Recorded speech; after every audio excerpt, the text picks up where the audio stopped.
Hi there, and welcome to the ATA's podcast with me, Will Brown, and John Soulsby, where we break down chunks of health and fitness information into bite-sized pieces, remove a bunch of the noise, and just leave what's relevant. Today we are on episode 14 of season 3, and we are talking about maximizing endurance, training and nutrition for ultramarathons. Yeah. I feel like the name ultramarathon is kind of underserved by the definition, which I believe is just anything that's over 26 miles. Yeah. Um, which I don't know any ultra marathon that is like 27 miles. No. Oh, apparently the shortest common distance is 31 miles, Okay. Yeah. which is yeah. So nobody's taking the piss and just doing 27 miles or whatever, which seems to. I was like ultra marathon going like 5 miles extra on a marathon like doesn't really seem like it merits it. But then you've got the nutcases that are like 100 miles. You're like, yeah, fair. Yeah. That's nuts. Well, I suppose what's the kilt, man? That's the um crazy one up in the north of Scotland. Hmm. So I suppose that's actually 40. Is that just a? I just said just a marathon. That's not true. 42k. I I thought that was I thought it was longer than that, but it's Yeah, a no, marathon. 42k is It's a about a marathon marathon, distance. or 42.195. Yeah, it Glibin. is a marathon.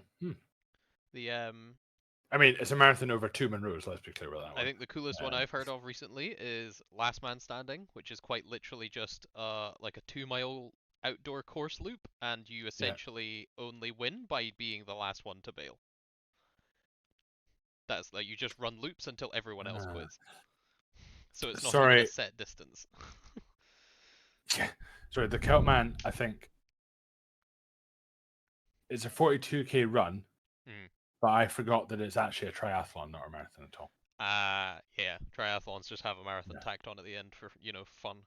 yeah. So it's 3.4k swim, 200-kilometer bike ride, and a 42-kilometer run. Yep, That's ready. madness. Yeah. So yeah, something I've been looking into recently, just because we've got a client who's looking to train for an Ironman next year, hmm which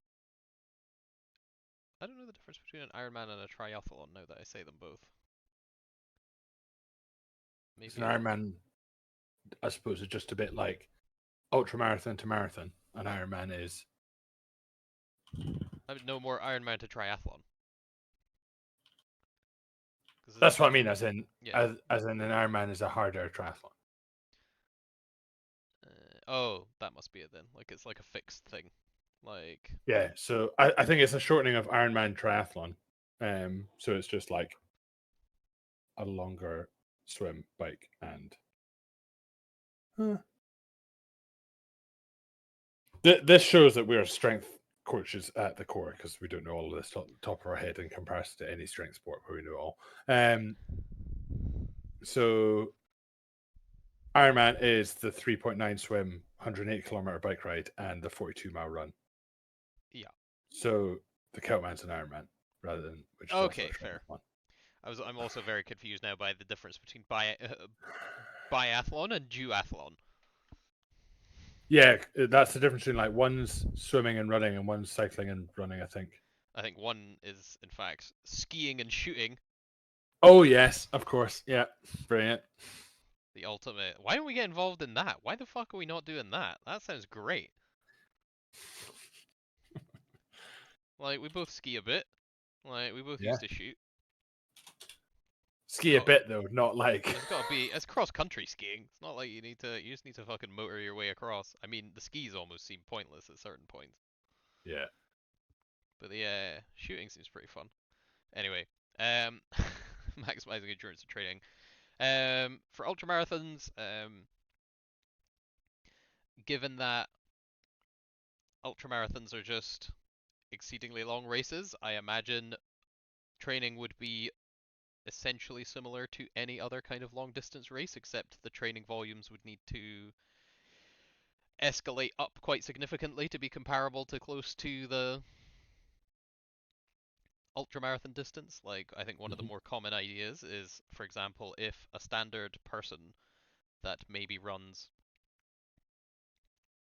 once a week for health question mark. Hmm. Um, if they run, let's say, or maybe they run twice a week, and their two different runs add up to 10k. Let's say they do like a 6k and a 4k or something in a week. You would need to, if you wanted to run a marathon, we just stated earlier that a marathon is 42k. The amount of total running you do in a week should probably, at some point, be quite close to that, if not above it. And that's obviously the culmination of multiple training sessions. But you should probably be looking to, if it's your first marathon and your goal is survive slash completed, Yeah. should be get your single distance running like session, like have a session that you do strictly for distance, i.e. you're just trying to go further. That is the goal. It doesn't matter what the pace is, you're just trying to run more than you have run previously Hmm. at a steady rate of increase. So like every 2 weeks you try and bump it by like half a k or a k or whatever. And you can have another shorter session where you look to make pace increase over certain splits completely randomly. You can determine that however you want. Or you can factor it into being like a specific session for hills if you know where you're going to be running in your kind of big event is going to have loads of hills, or it's going to be deliberately really hot, so you can do that shit where you have a deliberately hot run. You do all kinds of stuff. Yeah. Um, but usually you want to make the two because they're both running, so they're both the same exercise, but you want to make them kind of slightly different, just for getting more out of each session. And obviously you can train more than twice. I'm just using that as an example. But yeah, so extrapolating, if you're looking to run an ultra, if you're like, I'm doing a 100 miler, if you've never run a marathon before, I mean, unless you've got a couple of years to prep, you're in a terrible place already. Like, if you haven't already run 1/4 of the event you're planning to run in your life, you are in trouble. You should genuinely consider not doing it and starting with maybe a marathon. But if you're Yeah. someone who's like, I ran a marathon and that wasn't miserable enough, let's do 4 of them in one go. Um, Getting your weekly volume up to somewhere in the region of 100 miles, like even up to the 80s, um, over time is probably going to be where you look to start. Nutrition is definitely going to come into it because you're going to need to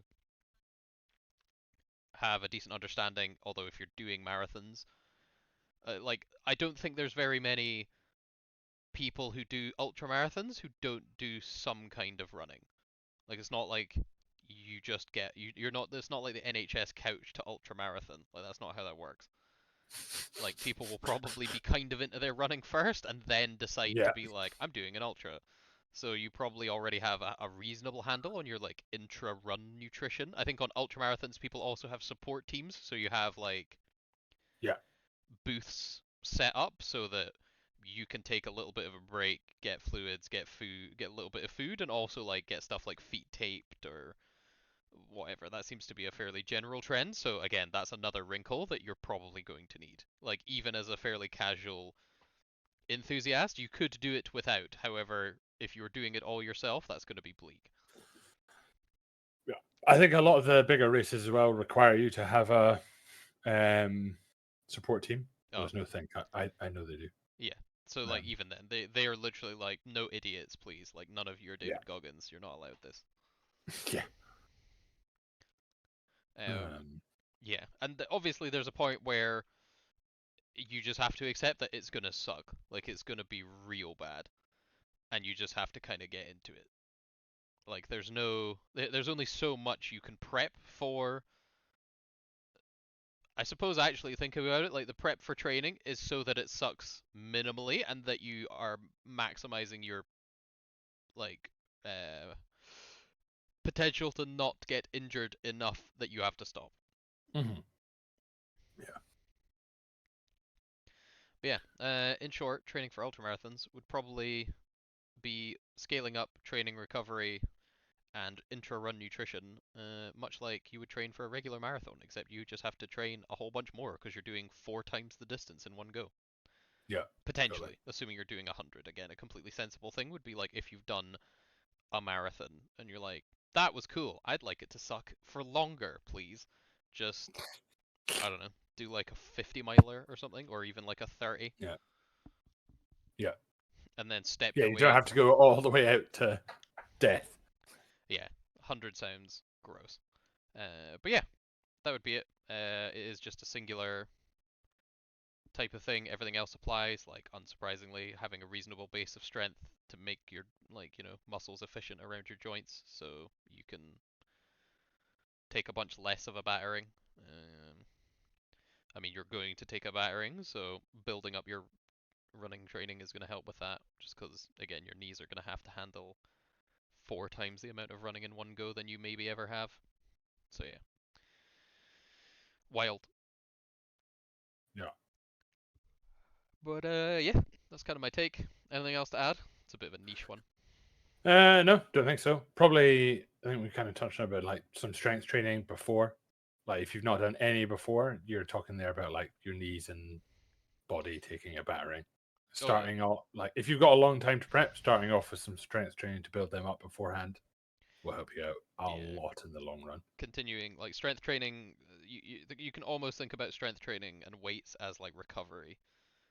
If you're doing some other really heavily focused thing where you're pouring a lot of effort and energy into it, like it won't be mega strenuous, but it will be enough regular loading to make your muscles and joints a shit ton more efficient at carrying you around so that you're not going to get obliterated by all the steps you're going to have to take. Yeah, I think that's a key point there actually as well. It's a good one, well made. Like you don't, if you're strength training for running, you don't need to obliterate yourself in the same way as if you're doing it for powerlifting. Ooh, so I Like hadn't. the That goals just are made me different. think of a question. I didn't know. I was like, how many steps do you take in a marathon? And it's between Oh 50 and God, 55,000. damn. So you're probably gonna clear 200,000 Yeah, mass. Yeah, about 200,000 steps in an ultra, which is nuts. it's like That's more than I think I've ever taken in a week. yeah, Even on comps and stuff, like when I yeah. buff up to like 20 I odd. think I think I've done 150 or 160 in a week. Thousand, obviously, not just 160 steps. Yeah, yeah, yeah. Still, that's wild. Yeah, mad. But yeah, All right. catch you all in the next one. Bet.